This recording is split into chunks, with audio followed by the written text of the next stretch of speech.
할렐루야. 우리 옆 사람하고 인사하겠습니다. 성탄절을 사모하는 대강절이 됩시다. 이번 주 목요일이 성탄절인데 주님의 오심을 기뻐하면서 더욱더 저희들이 사모하는 그런 대강절이 되기를 주의 이름으로 축복합니다. 다 같이 따라서 해볼까요? 예수님의 오심을 더욱 사모하는 대강절이 됩시다. 아멘. 성탄절을 맞이하려면 이 대강절이라고 하는 절기를 꼭 지내야 됩니다. 특별히 오늘 말씀을 여러분들이 마음속에 깊이 새기면서 여러분들도 사가랴와 엘리사벳이 그랬던 것처럼 예수님을 사모하고 주님의 나타나심을 기다릴 수 있는 저와 여러분들이 되기를 주의 이름으로 축복합니다. 사가랴와 엘리사벳 이 두 사람이 등장을 하고 있죠. 예수님의 오심을 위해서 예비되어진 세례 요한의 부모들이죠. 오늘 성경을 우리가 보면서 느끼지만 사가랴와 엘리사벳이 처음에는 아무것도 몰랐던 모습을 보게 됩니다. 그런데도 하나님이 그들을 통해 가지고 아기 예수님을 준비하는 일에 쓰임받게 하셨고 또 예수님이 오시는 통로를 열어둔 아주 귀한 복을 받은 믿음의 가정이었다는 거예요.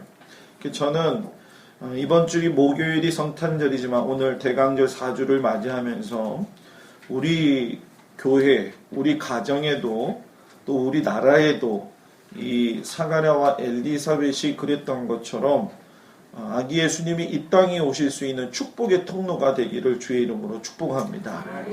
하나님의 통로가 되어지는 사람은 하나님께 귀하게 쓰임받지만 때로는 고통이 있다는 사실을 여러분들이 잊지 마시고 내 마음속에서 주 예수 그리스도가 오시는 걸 사모하기를 주의 이름으로 축복합니다. 그러면 우리가 예수님이 이 땅에 오실 때에 우리에게 놀라운 축복의 통로가 되기 위해서 어떤 모습과 어떤 태도를 가지고 살아야 되느냐, 여러분 따라해 볼까요? 예수님은 의로운 자에게 찾아오신다. 예수님은 누구한테 찾아오신다고요? 의로운 자에게.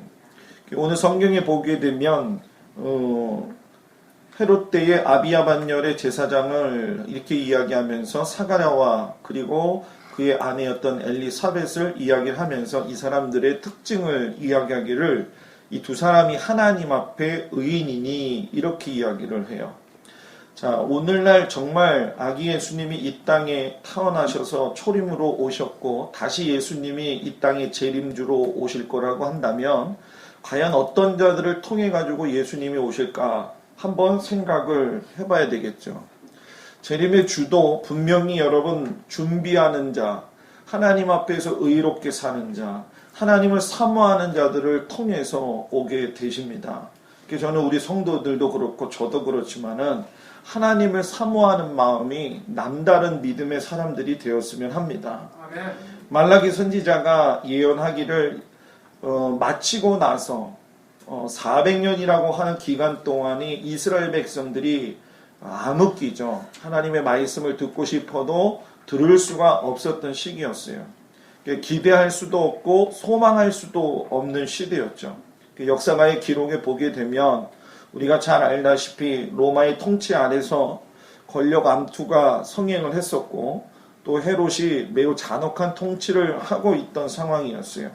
어떤 의미에서 보면 이스라엘의 이러한 상황들이 오늘날 우리가 살아가는 상황들하고 거의 똑같다라고 저는 생각을 합니다. 그런데도 불구하고 그 암울한 시대 속에서 하나님이 사가랴라고 하는 사람, 엘리사벳이라는 사람을 통해서 그의 아들 세례 요한을 준비하게 하시고 아기 예수님이 이 땅에 오셔서 하나님의 큰 일을 할 수 있도록 준비하신 것처럼 만약에 주님이 다시 오실 때에 하나님께 쓰임받는 사람이 되고 싶다고 한다면 우리들 스스로가 하나님 앞에서 이 사가랴와 엘리사벳이 그랬던 것처럼 의로운 믿음의 태도가 있기를 주의 이름으로 축복합니다. 왜냐하면 하나님은 항상 하나님 앞에 의인으로서 사는 자들을 통해서 하나님의 사명을 감당할 수 있는 특권을 주시고 경험할 수 있는 은혜를 주셔요. 내 마음속에 의인이나 또는 내 마음속에 하나님의 말씀대로 살려고 하지 않는데 하나님이 과연 우리에게 사명을 맡기시겠냐는 거예요. 교회들이 너무나도 크고 너무나도 많이 있지만 요즘은 생명력 있는 교회가 필요합니다. 요즘은 하나님의 말씀을 사모하는 교회가 필요합니다. 이 이야기는 교회가 성도들로 구성되어져 있다는 거 우리가 너무나도 알기 때문에 성도들이 의롭게 살아야 되고 성도들이 하나님의 말씀의 의로움을 따라서 살 적에 하나님이 그 사람을 통해 가지고 통로의 길을 열어주신다는 거예요. 그러니까 내가 축복받기를 원하는 것도 중요하겠지만 내가 먼저 하나님께 쓰임받는 것이 가장 큰 축복입니다. 저는 우리 교회도 그렇고 우리 성도들이 하나님 앞에 크게 쓰임받는 믿음의 백성들, 의인의 백성들이 되기를 주의 이름으로 축복합니다. 근데 여러분 우리가 잘 보자는 거예요. 우리가 살면서 느끼지만은 내가 의로운 사람이라고 과연 이야기할 수 있느냐라는 얘기죠. 아무리 지식과 권력을 가지고 있다고 할지라도 또 많은 물질을 가지고 있다고 할지라도 우리가 모두 다 여러분 뭐예요? 흠이 있는 인생이라는 거예요. 이 사가라와 엘리사벳에 대해서 성경이 의인이라고 이야기를 하면서 주의 앞에서 모든 계명과 규례대로 흠이 없이 행하였다라고 이제 기자가 설명을 하죠. 근데 여러분 우리가 잘 보자는 거예요. 두 사람이 정말 죄가 없는 정결한 사람들이었느냐? 아니라는 거예요. 로마서 3장 9절에 보게 되면 사도 바울이 모든 사람이 다 죄 아래 있으므로 의인은 없냐니 하나도 뭐예요? 없다라고 이야기했어요. 사가랴가 아비야 반열의 제사장이었다고 이야기를 합니다. 엘리사벳도 아론의 자손이었다라고 이야기해요. 혈통적으로 본다고 한다면 무흠했고 어떻게 보면은 다른 사람들에게 조차도 잘 할 수 있는 그러한 모습을 자격을 갖추고 있는 사람들이었다는 거예요. 그런데 여기 오늘 그 이 무음한 형통 때문에 하나님께서 그들을 선택하셨느냐라는 거예요. 아니라는 거죠. 두 사람도 예외 없이 여러분 뭐예요? 하나님 앞에서 죄인이었다는 거예요. 의인이라고 하는 것이 우리가 구약적인 면에서 본다고 한다면 율법적으로 완전한 사람을 의미하는 거죠. 그런데 여러분 우리가 한번 생각을 해보십시오. 율법적으로 완전할 수 있느냐라는 거예요. 율법을 지키면 지킬수록 죄를 더 깨닫게 되는 거죠. 우리도 예수를 믿고 신앙생활을 하면 이상하게 우리는 구원받은 하나님의 자녀라는 그 기쁨을 잠깐 놓치고 있는 것 같아요. 죄 많은 인간, 부족한 인간, 하나님 앞에서 정말로 자기를 드러낼 수 없는 인간, 어떻게 보면 겸손한 것 같고 어떻게 보면 참 은혜스러운 것이지만 오늘 우리에게 정말 필요한 것이 있는데 그것이 무엇이냐면 오직 의인으로 인정받기 위해서는 예수 안에 있기를 우리가 사모하면서 내 안에서는 주님을 의지할 수 있는 그 믿음의 태도가 있기를 간절히 축복을 드립니다. 내가 못났다, 내가 죄인이다, 그게 아니라 하나님 내가 죄인임에도 불구하고 주님이 나를 인도하시고 내가 죄인임에도 불구하고 하나님이 나를 의인으로 만들어주시고 내가 죄인임에도 불구하고 부족한 나를 통해서 하나님이 일하십니다 라고 고백할 수 있는 여러분들이 되기를 주의 이름으로 축복합니다. 그러니까 여기서 우리가 흠이 없다라고 하는 의미를 잘 생각해야 돼요. 여러분 흠이 없다라고 하는 얘기는 비난받거나 책망받을 것이 없을 정도로 모범적인, 도덕적인 그리고 경건한 삶을 살았다는 거예요. 그런데 여러분 우리가 여기서 한번 깊게 좀 생각해 보아야 될 것이 있어요. 그것이 무엇이냐면 구약시대의 말라기가 끝나면서 신약시대로 들어갔을 적에 사가랴와 엘리사벳을 통해 가지고 그들을 칭찬할 때에 흠이 없이 행하더라라고 했다고 한다면 구약적 의미에서 말하고 있는 율법 안에서 접촉이 안 된 그런 삶을 살고 있었느냐? 그건 아니라는 거예요. 하나님의 말씀이 400년 동안 흑암 속에 있었기 때문에 아무것도 드러나질 않았어요. 그런데 이 400년의 시간을 뛰어넘어가지고 사가랴와 엘리사벳이라는 사람을 흠이 없어서 행하더라라고 이야기하면서 소개를 한다는 얘기는 신약의 시대를 열어가면서 하나님 앞에서의 의인이라고 하는 것이 계명과 규례대로 행한 것을 뛰어넘어서 더 큰 뜻이 있다는 거예요. 그것이 무엇이냐면 그들은 계명과 규례에는 기초적인 생활이었고 그들의 마음속에 생각과 마음과 말과 행동이 예수님 안에서 하나님 안에서 다스림을 받았다는 거예요. 그러니까 오늘 정말로 우리들에게 필요한 게 뭐하냐? 예수님을 사모하는 사람, 또 예수님을 사모하는 성탄절이 되기 위해서는 내 안에서 하나님이 찾으실 때에 내가 하나님 앞에 서 있는 모습이 돼 있어야 된다는 거예요. 내가 하나님 앞에 서 있는 모습이 되어져 있지 않다고 한다면 내 생각과 말과 행동과 모든 것도 그 안에서 다스림 못 받는다는 거예요. 내가 하나님 앞에 서 있지 않는데 하나님이 나한테 무엇인가 사인을 해주시고 말해주실 수 있다라고 생각하는 건 여러분 착각입니다. 하나님과 교통이 없는 사람을 하나님이 말씀하시겠냐는 거예요. 여러분 안타깝게도 우리가 하나님과 교통이 없게 되면은 아무리 하나님이 말씀을 하셔도 우리에게 들을 수 있는 귀가 열려져 있지 뭐예요? 않다라는 거예요. 여러분 성경의 초기에 예수님이 탄생 사건에 쓰임받는 모든 사람들의 공통적인 특징이 뭔가 한번 생각해 보세요. 오늘 나오는 사가랴와 엘리사벳도 마찬가지고 시므온도 그렇고 안나도 그렇고 예수님의 어머니였던 마리아와 요셉도 마찬가지로서 여러분 우리들이 보게 되면 그들은 다 하나같이 하나님의 말씀을 소망하면서 살았다는 거예요. 성탄절이 우리에게 기다려지는 이유는 우리의 소망이 되시는 예수님이 오시기 때문에 기다려지는 거예요. 캐롤이 즐겁고 성탄의 트리가 아름다워서 우리가 성탄절을 기다리는 것이 아니라 성탄절을 준비하면서 예수님을 바라보는 소망이 회복이 되어지는 은혜가 우리들 가운데 있기를 주의 이름으로 축복합니다. 사가랴하고 엘리사벳은 구약의 신앙의 기본적인 태도를 가지고 있었지만 주야로 말씀을 묵상하면서 기도했고 연약한 모습을 가지고 있었지만 자신들의 그 연약한 모습을 그대로 가지고 하나님 앞에 섰다는 거예요. 근데 그 연약한 모습이 오늘 성경에 보니까 엘리사벳이 뭐 했다고 그래요? 잉태를 했다 못했다. 잉태를 했다 못했다. 못했다. 엘리사벳이 잉태를 못함으로 그들에게 자식이 없고 두 사람의 나이가 많더라 라고 이야기를 해요. 여러분 유대인들은요 자식을 하나님이 자신의 가정에 복과 기업으로 주시는 선물로 생각했어요. 그렇기 때문에 자식이 없다는 건 개인적으로는 수치와 그리고 하나님으로부터의 형벌이라고 생각을 했습니다. 유대 랍비들이 사람이 하나님 앞에서 파문당할 수 있는 7가지 유형의 제일 서두 첫 번째 나오는 게 뭐냐면 유대인이면서도 아내가 없는 사람, 그리고 또 아내가 있으면서도 자식이 없는 사람은 파문해도 된다라고 하는 서두의 제일 첫 번째 내용이라는 거예요.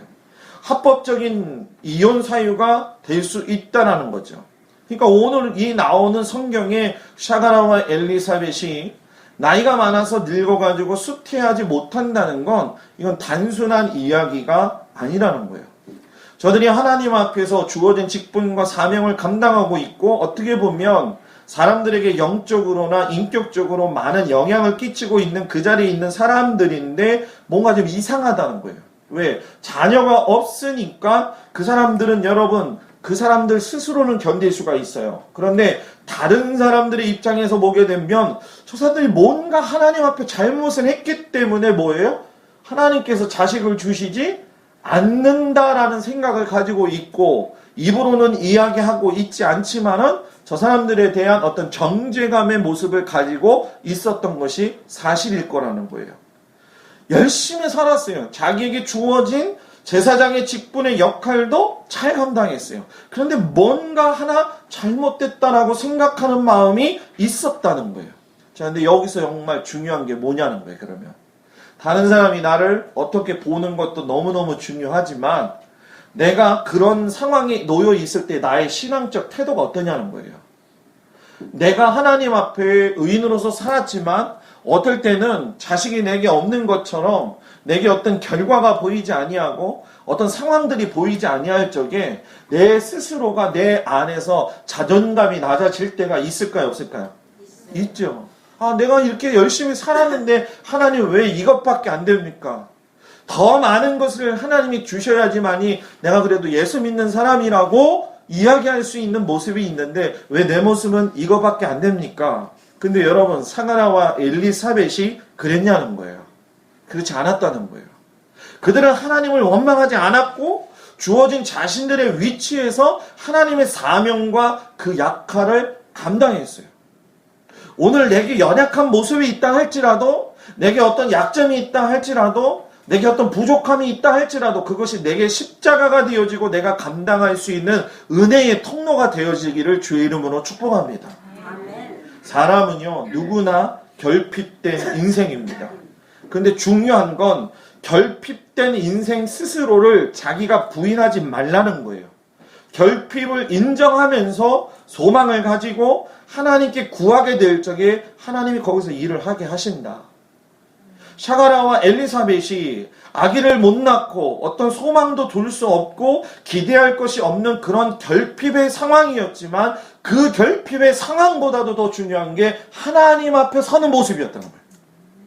그러니까 저는 우리들이 하나님 앞에서 서는 모습이 바르게 되기를 주의 이름으로 축복합니다. 그러니까 주님을 맞이하는 대강절이 결핍의 채움이 의인들이었던 사가랴하고 엘리사벳에게만 임하는 것이 아니에요. 주님을 사모하는 우리들에게 모두의 소망이 되시고 모두의 기쁨을 주시는 절기입니다.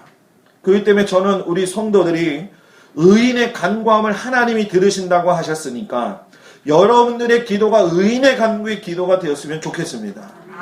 그 의인의 간구를 하나님 앞에 했을 적에 하나님이 뭐예요? 부족한 부분을 채우시고 내 스스로 자존감에 빠지지 아니하고 하나님의 말씀에 소망을 두고 살아갈 수 있다는 거예요. 저는 가끔씩 가다가 사도 바울을 생각하면서 제 자신 스스로가 위로를 많이 받아요. 왜 그러냐면 사도 바울 같은 사람이 하나님의 일을 하는 건 전적인 하나님의 큰 은혜인데 우리가 잘 알다시피 우리 사도 바울은 육신이 연약했죠. 그래가지고 하나님 앞에 3번이나 기도를 하면서도 고쳐달라고 이야기를 했어요. 저는 그 문제를 놓고 저도 심각하게 많은 생각을 해봤어요. 저랬는데 왜 하나님이 사도 바울 같은 은혜의 능력을 가지고 있는 사람한테 저 병을 고쳐주시지 않을까? 뭐 사도 바울뿐만이 아니라 다른 사람들도 똑같아요. 아마 여러분들도 똑같을 것 같아요. 지금 여러분들의 상황 속에서 가장 어렵게 하는 난관적인 문제들, 가장 나를 힘들게 하는 어떤 그 문제들, 어떻게 하나님을 믿으면 척척척척 뭔가 잘 풀려가야 되는데 잘 안 되는 그 모습들이 있을 때 자기의 어떤 그 뭐라고 될까요? 하나님에 대한 바람이 있겠죠. 그런데 여러분, 내 은혜가 내게 족하도다라고 하는 그 하나님의 음성을 들었던 바울의 모습을 보면서 저는 기도 응답을 받았다고 생각을 해요. 기도 응답을 받았다고 생각하는 게 아니라 기도 응답을 받은 거예요. 왜 그러냐면 그는 거기서 그 모습 그대로 하나님의 부족함을, 자기의 부족함을 하나님의 소망 안에서 두고 살았다는 거예요. 저도 제가 육신이 연약할 때가 있잖아요. 그죠? 제가 가지고 있는 치명적인 게 있어요. 그래서 제가 하나님 앞에 기도를 많이 했죠. 하나님, 하나님이 내 병을 고쳐주시면 제가 더 열심히 할 것 같은데요. 더 잘할 것 같은데요. 근데 요즘 바뀌었어요. 뭐가 바뀌었냐면 아파서 죽으면 하나님 나라 가는 거고 성도들은 울겠지. 그렇지만 내가 가는 게 아니고 하나님이 부르시면 언제든지 가겠지. 그런데 하나님이 조만간 한 50년 동안은 부를 생각이 없으시겠지. 이런 마음을 가져요. 왜냐하면 하나님 안에 사명을 가지고 있으면, 소명을 가지고 있으면 하나님이 할 수 있는 힘을 주십니다. 전 여러분들이 이 대강절이 그냥 대강 신앙생활 하는 게 아니라 정말로 여러분들이 하나님 안에 소망을 가지고 내가 처한 이 환경 속에서 여러분들이 이 결핍이 되어져 있는 것들이 채워지는 은혜가 있기를 주의 이름으로 축복합니다. 두 번째 따라해보세요. 예배자로 하나님 앞에 서자.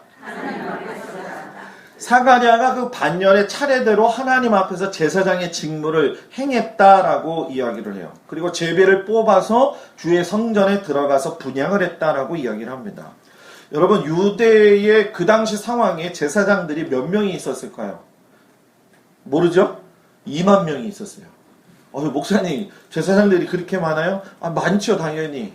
아론 때부터 여러분 계보를 한번 세워보십시오. 수많은 사람들이 있었겠죠. 그러니까 하나님의 일을 어떻게 했을까요? 아론의 지파의 제사장에 있는 수를 종가대로 나누어 가지고 24반열로 나누는 거예요. 그래서 우리가 24반차라는 얘기를 들어보셨을 거예요. 각 반차 반열에 1000명씩 나누고 이걸 다윗왕 때 정비를 했죠.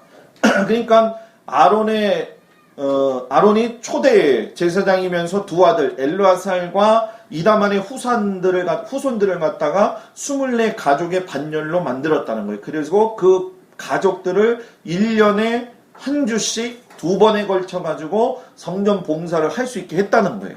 그러니까 사가랴가 그 중에 아비야 반열의 8번째 순서로 들어가서 누구를 만나느냐? 가브리엘 천사를 만났어요. 자, 제가 무엇을 이야기하려고 하느냐? 결핍이 많고 어려운 인생을 살아가고 있고 남들의 눈을 어떻게 보면 피하고 싶은 그 사람이 제사장의 직무를 신실하게 했다는 거예요. 하나님의 부르심에 대해서 신실하게 했다는 거예요. 하나님께서 주시는 그 삶 속에서 내가 자식이 없어가지고 축복을 못 받는 것처럼 보인다 할지라도 자기는 하나님 앞에서 예배자로 서는 것을 쉬지 않았다는 거예요. 오늘 우리들에게 정말 중요한 게 뭐냐? 내게 주어진 직무를 놓치지 않는 거예요. 내게 주어진 삶을 소홀하게 여기지 않는 거예요. 내가 하나님 앞에 예배자로 섰을 때 사명자의 마음을 가지고 살아가기를 주의 이름으로 축복합니다. 자식이 없어서 저주받은 것처럼 보이지만, 부족한 사람으로 보이지만 그는 여러분 하나님 앞에서 예배자로 바르게 섰다는 거예요. 지금 우리는 여러분 참으로 어렵고 힘든 때를 살아가고 있어요. 나라적으로도 마찬가지겠지만 전 세계적으로 우리가 보면서 느끼는 것이 정말로 주님 앞에서 신앙생활을 잘해야 될 때가 오지 않았는가.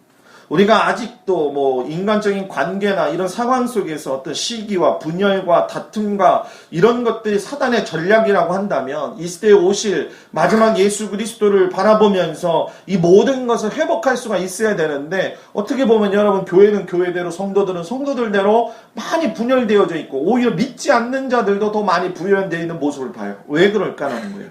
왜 그럴까? 여러분 그거는 분명하게 오늘 성경에서도 이야기하지만 하나님 앞에서의 예배자, 분향을 드리는 자로서의 삶의 모습이 부족하다는 거예요. 여러분 우리는요 하나님 앞에 분향하는 모습이 바르게 되어 있어야 됩니다. 하나님 앞에 예배를 드리기 위해서 이 한 주간을 사모할 수 있는 사람, 이 한 주간의 한 시간을 예수님과 만나기 위해서 사랑하는 마음과 배고픔의 마음을 가지고 나올 적에 하나님이 만나 주신다는 거예요.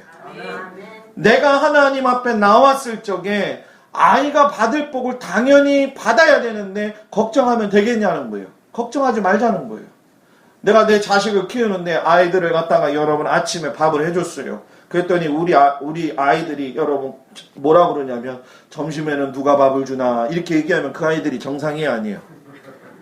정상이 아니에요. 정상이. 뭐라고 얘기하더라도 그냥. 제가 원칙이 한 가지가 있어요. 자식들을 키울 적에 제가 여러분들도 그러겠지만 단호할 때 단호하지만 부모로서 제가 자식들한테 해야 될 본분이 있으면 그거를 합니다. 제가 어려워도. 자식들한테 그거에 대해서 힘들게 하지 않아요. 얘기를 해서라도 두려움을 주지 않으려고 해요. 왜냐하면 자식은 부모를 기댈 수밖에 없는 유일한 존재예요. 자식이 부모한테 기댈 때 걱정하면서 기대면 될까요? 안 될까요? 안 되는 거예요. 우리가 하나님한테 기댈 때 우리가 걱정하는 마음을 가지고 하나님이 들어주려나 말려나 이런 기대감이 있으면 될까요? 안 될까요? 안 돼요. 무조건 우리 하나님한테 이야기하면 다 들으신다. 내가 하나님한테 모든 걸 하려면 하나님이 다 들으신다. 적어도 그 정도 믿음은 있어야 되지 않겠냐는 거예요. 옆에 보면서 얘기 좀 해봐요. 적어도 그 정도의 믿음은 있어야 되지 않겠냐고.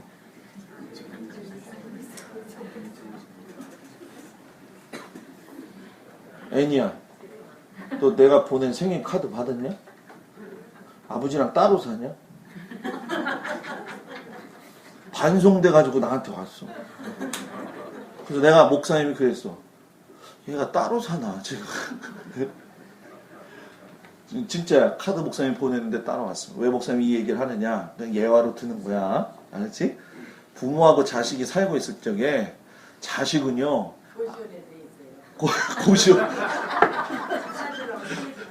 고시원으로 돼 있어요? 정리를 좀 하세요. 왜 이러느냐? 제가 여러분 자식은요 아무리 커도 부모의 걱정거리가 됩니다. 그죠? 하나님은요 우리가 아무리 믿음 생활 잘해도요 우리를 걱정하시고 우리를 늘 보고 계셔요. 그렇기 때문에 아기 예수님을 이 땅에 보내신 겁니다. 전 여러분들이 이 마음을 깊이 깨닫기를 주의 이름으로 축복합니다. 대강절은 들뜬 분위기로 성탄절을 기다리는 절기가 아니에요. 근데 이상하죠? 예수님하고 전혀 상관없는 사람들이 12월만 되면 뭐예요? 성탄절 분위기를 느끼는 거예요.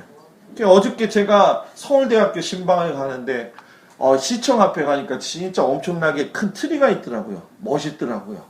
아, 저거 트리 한번 찍어야지 해갖고 사진에 찍었어요.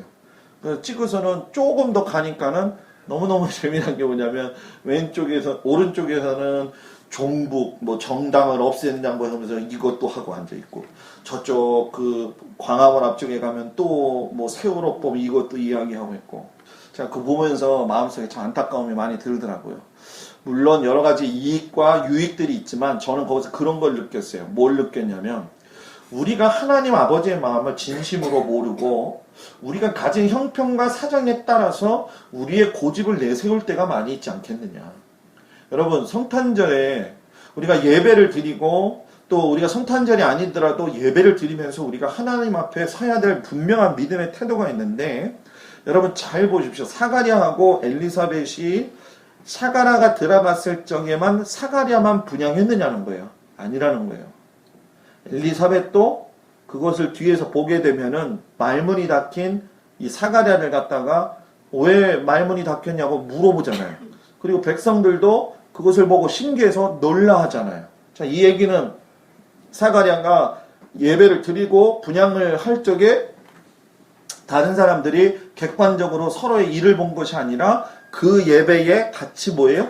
참여하고 있었고 기도하고 있었고 동행하고 있었다는 얘기예요. 그러니까 이 얘기가 무슨 얘기냐면, 예배는 혼자 드리는 게 아니라 우리가 한마음 한뜻을 가지고 바른 예배자로 설정해. 내년에 우리 교회가 건강한 교회, 건강한 뭐예요? 성도, 건강한 목회. 시작.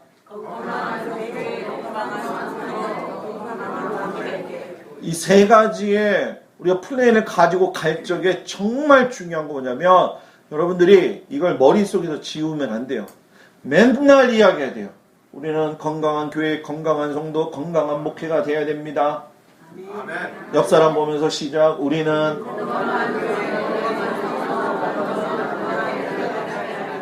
아멘. 시작.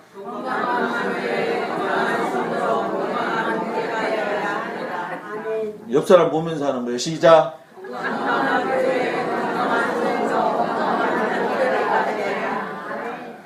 여러분 이거 잘해야 돼요. 잘해야 돼요. 주입하는 게 아니라, 우리가 대강하는 게 아니라, 우리가 인식을 바로 갖고 나갈 적에 하나님께서 우리 가운데 임재하여 주십니다. 아멘. 마지막으로 여러분 따라합시다. 다시 오실 예수님을 기대한다. 뭐라고요?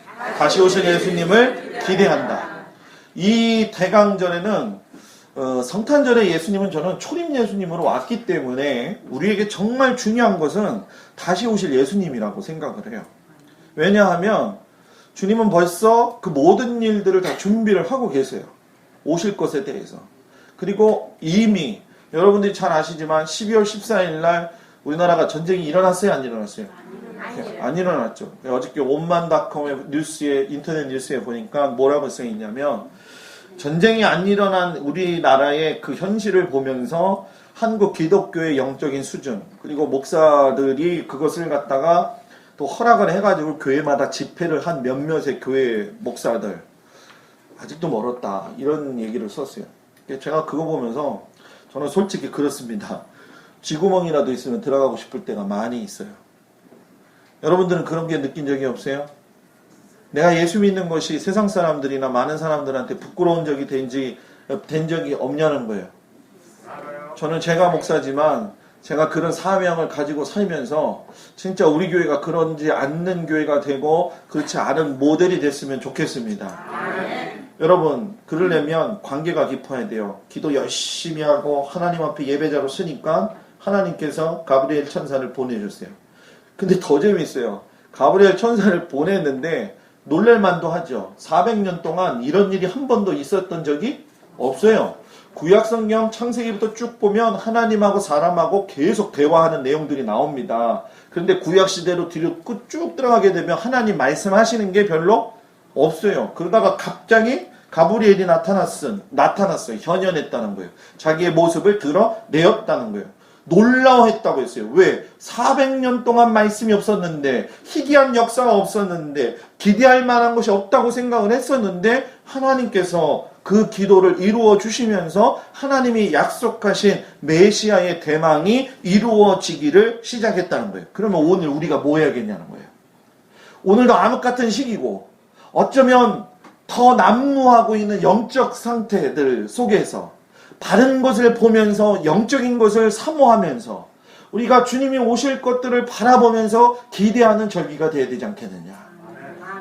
주님이 다시 오실 것을 우리가 온 세상에 일어나고 있는 많은 징조들을 통해서 알고 있고 세상 사람들도 마지막이라고 이야기를 하고 있고 불안하다고 이야기를 하고 있고 어떤 사람은 무섭다고 이야기를 해요. 그리고 어떤 사람은 담대해가지고 어차피 죽는 거 다 겪지 뭐 한두 번 죽습니까? 한 번 죽으면 끝나죠. 이런 문제가 아니라는 거예요. 쉽게 볼 일이 아니라는 거예요. 여러분, 주님이 오실 때가 됐다는 거예요. 그리고 이 주님은 가브리엘이 사가랴에게 나타난 것처럼 우리들에게도 나타나실 거라는 거예요. 그때 우리가 사가랴처럼 놀라지 말고 우리가 하나님 앞에서 기도했을 때 주님 오시는 것을 매일 사모하는 것처럼 그 주님이 오신다는 것을 직접 경험할 수 있는 세대가 되기를 주의 이름으로 축복합니다. 저는 제가 살아있을 때 예수님이 오실 걸 믿어요. 여러분들은 믿는지 안 믿는지 모르겠지만 저는 제가 신학교 때부터 제가 그걸 믿어요. 그 때문에 지금도 그걸 믿습니다. 저는 여러분들한테 제 믿음대로 따라오라고 이야기하진 않아요. 그러나 정말 중요한 것은 뭐냐? 여러분들이 다시 오실 예수님의 마음을 가지고 있을 적에 하나님께서 주시는 하나의 놀라운 중요한 걸 잊으면 안 돼요. 그게 뭐냐면 가브리엘이 사가랴에게 아이의 이름을 지어줬죠. 요한이라고. 그러면서 뭐라고 이야기하냐면 엘리야의 심령과 능력으로 주 앞에 먼저 와서 이렇게 이야기를 해요. 그러니까 세례 요한이 태어나는데 그 아이의 심령이 무엇과 같다? 엘리야의 심령과 능력과 같다라고 이야기를 해요. 왜 이야기를 했느냐? 잘 생각해 보라는 거예요. 엘리야는 여러분 아합왕과 이세벨을 꾸짖어가지고 850대 1로 싸워서 이긴 영적인 거장입니다. 그 시대의 백성들이 우상 가운데 있다 할지라도 하나님 앞에 그 우상을 갖다가 뭐예요? 회파해버리는 놀라운 하나님의 능력을 가진 사람이었다는 거예요. 그러니까 쉽게 얘기할게요. 무슨 얘기냐? 아닌 건 아니라고 이야기할 수 있는 세대. 세례 요한이 헤롯과 그의 아내와 딸 헤로데야에서 죽기까지 했을 적에 그가 광야에서 외치는 소리가 뭐였습니까? 회개하라, 천국이 가까이 왔다. 잘못했다. 누가? 너가. 누구예요 거기서? 아니죠. 누구한테 얘기한 거예요? 헤롯왕한테 이야기한 거잖아요. 헤롯왕한테 이야기했을 적에 옆에 따르는 사람들도 많았고 그랬지만 그는 여러분 분명하게 이야기했어요. 오늘 우리가 이 시대에 정말 중요해야 될 거. 이 상황들을 바라보면서 아닌 건 아니라고 말할 수 있어야 돼요. 아닌 걸 타협하고 넘어가지 말라는 거예요. 아닌 것이 이해가 되어지고 소통이 되어지면 되지만 하나님의 말씀 안에서 이게 아닌 거라고 한다면 아닌 거에 대해서 이야기할 수 있어야 된다는 거예요. 나라가 이렇게 휘어져 가는 상황 속에서 저는 지금도 뭐 정치 얘기는 여러분들한테 잘 안 하지만 분명히 우리들 사이에 하나님께서 주신 이 땅의 어떤 새로움의 메시지가 분명히 있다고 저는 믿어요. 하나님은 새롭게 하실 겁니다. 하나님 새롭게 하실 겁니다. 회복하게 하실 것이고, 이 세례 요한이 엘리야의 심령을 가지고 흐트러진 것을 정갈하게 하고 분열된 것을 메워 가지고 아기 예수님을 준비한 것처럼 우리들 안에도 나의 그 삶의 어떤 부족한 부분들이 채워지고, 또 우리 교회 안에서의 내 모습들, 저는 아마 여러분들의 귀에 따갑게 들리겠지만 계속 얘기할 거예요. 성도는 그렇게 살면 안 됩니다. 성도는 이렇게 살아야 됩니다. 성도는 이렇게 가야 됩니다. 여러분, 예수 믿는 사람들은요, 예수 믿는 것 때문에 다른 사람들한테 잔소리하면 안 돼요.